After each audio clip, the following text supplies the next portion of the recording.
दोस्तों, एक बहुत बड़ी खबर निकलकर सामने आई है। खबर यह है कि इजराइल को एक जोरदार झटका लगा है। अंतरराष्ट्रीय मंच पर लगातार उसे लताड़ा जा रहा था, लेकिन अब इन सब के बीच एक बड़ा प्रस्ताव पास हुआ है जो इजराइल के खिलाफ है। इजराइल के लिए एक झटका है। यूएन के अंदर गजा की, फिलिस्तीनियों की, हमास की बहुत बड़ी जीत हुई है। इजराइल इतने दिनों से जो घिनौनापन वहां पर कर रहा था, न केवल वहां वो एक्सपोज हुआ, बल्कि उसके अपने भी साथियों ने उसका साथ छोड़ दिया है, जिसकी वजह से यूएन ने यानी संयुक्त राष्ट्र ने एक बहुत बड़ा फैसला इजराइल के खिलाफ लिया है, और ये फैसला फिलिस्तीनियों के समर्थन में है। नमस्कार, मैं हूं प्रज्वल गौतम और आप देख रहे हैं द घंटा। सबसे पहले मैं आपको खबर दिखाऊंगा, लेकिन उससे पहले एक छोटी सी अपील करना चाहूंगा। जो स्क्रीन पर आप नंबर देख रहे हैं, उस नंबर पर जितनी संभव मदद हो सके हमारी मदद कीजिएगा। वैसे तो आपका प्यार, दुलार, मोहब्बत, दुआएं लगातार हम तक पहुंच रही हैं, उसके लिए तहे दिल से शुक्रिया। अब आपको खबर दिखाता हूं।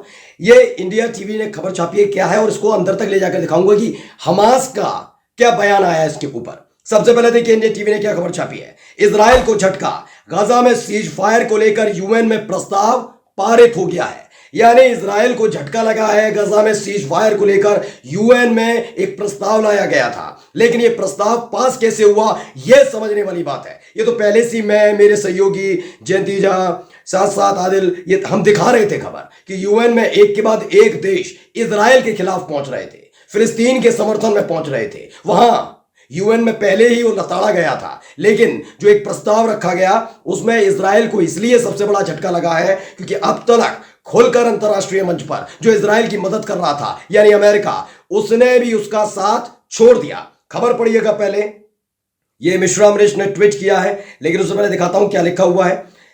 खबर है, UN security council resolution calling for Gaza ceasefire passes. The UN Security Council has passed a draft resolution calling for a ceasefire in Gaza, avoiding a veto by any of the major power.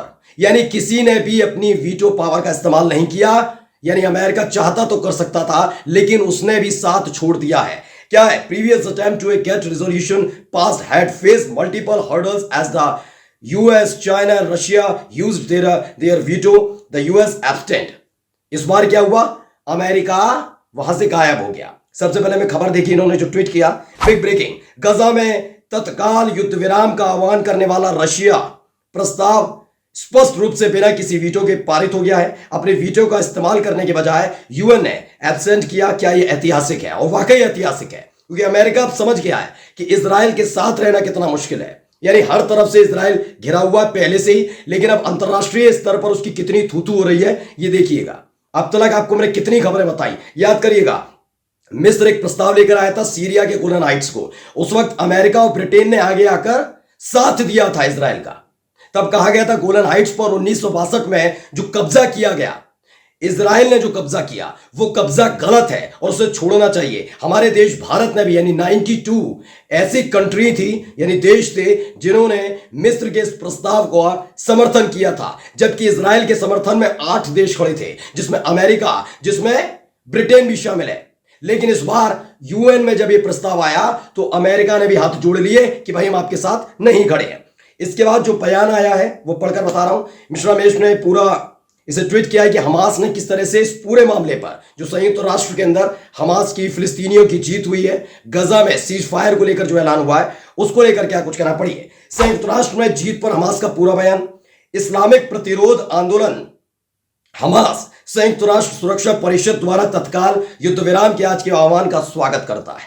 हम एक स्थायी युद्ध विराम तक पहुंचने की आवश्यकता पर जोर देते हैं, जिससे गजा पट्टी से सभी इजरायली बलों की वापसी हो और विस्थापित लोग अपने घरों को लौट सके। याद करिएगा, शुरुआत में ही बहुत दिनों से खबर चल रही है और देखा भी जा रहा है कि जितने भी इजराइल के सैनिक हैं, या तो वो मार दिए गए या फिर वो खदेड़ दिए गए। लेकिन कई जगह, खासकर उत्तरी गजा के अंदर, ये इजरायली सैनिकों ने कब्जा जमा रखा है, डेरा जमा रखा है। अल शिफा अस्पताल पर हमला कर देंगे, कभी इमारतें ढहा देंगे, ये तमाम चीजें लगातार की जा रही है। लेकिन इस बार कहा गया था हमास की तरफ से कि तत्काल होना चाहिए, और जितने भी रफा के अंदर यानी दक्षिणी गजा के अंदर जितने भी शरणार्थी रह रहे हैं वो सब अपने अपने घर वापस लौट सके। यह व्यवस्था होगी तभी हम शांत रहेंगे। और यूएन ने कहा बिल्कुल सही बात है। आखिरकार प्रस्ताव हुआ पास। क्या है? हम कैदियों की अदला बदली प्रक्रिया में तुरंत शामिल होने के लिए अपनी तत्परता की भी पुष्टि करते हैं, यानी हम तैयार हैं, जिससे दोनों पक्षों के कैदियों की रिहाई हो सके। न केवल हमास के कब्जे में जो इजरायली वो, बल्कि इजराइल की सेना के कब्जे में जितने भी फिलिस्तीनी हैं, चाहे वो गजा से ताल्लुक रखते हो या फिर वेस्ट बैंक से ताल्लुक रखते हो, सबको छोड़ा जाएगा। हम फिलिस्तीनी नागरिकों के लिए आंदोलन की स्वतंत्रता और गजा पट्टी के सभी क्षेत्रों में सभी निवासियों के लिए सभी मानवीय जरूरतों के प्रवेश के महत्व पर जोर देते हैं, जिसमें मलबा हटाने के लिए भारी उपकरण भी शामिल है, ताकि हम अपने शहीदों को जो महीनों से मलबे में दबे हुए हैं वो दफन कर सकें। अभी तक क्या हो रहा था? जब 7 अक्टूबर को हमला हुआ था, उसके बाद खाना पानी बंद किया गया, ऊपर से हमले किए गए, पूरा गजा बर्बाद किया गया। अब इनका कहना है कि हमें सिर्फ खाने पीने की चीजें नहीं चाहिए, हमें इसके साथ साथ भारी भारी मशीनें भी चाहिए, जिससे जो तबाह की गई इमारतें, उसके अंदर जो हैं लोग, उनको हम बाहर निकाल सके। आगे पढ़िए। हम सुरक्षा परिषद से संघर्ष विराम का पालन करने और हमारे लोगों के खिलाफ नरसंहार और युद्ध और जातीय सफाई को रोकने के लिए दबाव बनाने का आह्वान करते हैं।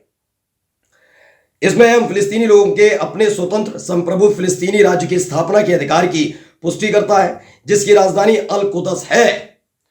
हम अल्जीरिया में हमारे भाइयों और सुरक्षा परिषद के सभी देशों के प्रयासों की सराहना करते हैं, जिन्होंने हमारे लोगों का समर्थन किया है और इजरायली नरसंहार युद्ध को रोकने के लिए काम किया है। मैंने कहा था ना, सारे के सारे देश, देखिए अल्जीरिया का नाम इसलिए भी ले रहा हूं, अल्जीरिया है, नाइजर है, ये वो देश हैं जिन्होंने आगे आकर सपोर्ट किया। एक युद्ध चल रहा था गजा की जमीन पर, जहां उत्तरी गजा में, कभी दक्षिणी गजा में, कभी सेंट्रल गजा में लगातार बम गोला बारूद दागे जा रहे थे, एयर स्ट्राइक हो रही थी, मासूम बच्चों पर बम दागे जा रहे थे। लेकिन एक युद्ध इससे बाहर भी चल रहा था। जो ये जमीन पर युद्ध चल रहा था, इसे हमास लड़ रहा है। लगातार एक एक मोर्चे पर इजराइल के सैनिकों को खदेड़ने का काम किया है। लेकिन जो दूसरा मोर्चा चल रहा था, उसमें तमाम वो देश शामिल हैं जो लगातार शुरुआत से ही फिलिस्तीन का समर्थन कर रहे हैं, गजा का समर्थन कर रहे हैं, हमास का समर्थन कर रहे हैं। वो हमास को आतंकवादी नहीं मानते। अब उन्हीं की वजह से ये युद्ध आखिरी मोड़ पर आ गया है, अपने मतलब आखिरी चरण है ये। इसमें माना गया है कि सारी की सारी शर्तें मानी गई हैं। इसमें क्या क्या है मैं बता देता हूं सिलसिलेवार तरीके से। इसमें पहला यह है कि सीज फायर होगा, कोई हमला इजराइल की तरफ से नहीं किया जाएगा। सेकंड, जितने भी गजा के अंदर इजराइल के सैनिक हैं, उन्हें अपना कबाड़, अपना बम गोला बारूद टैंक लेकर वहां से जाना पड़ेगा।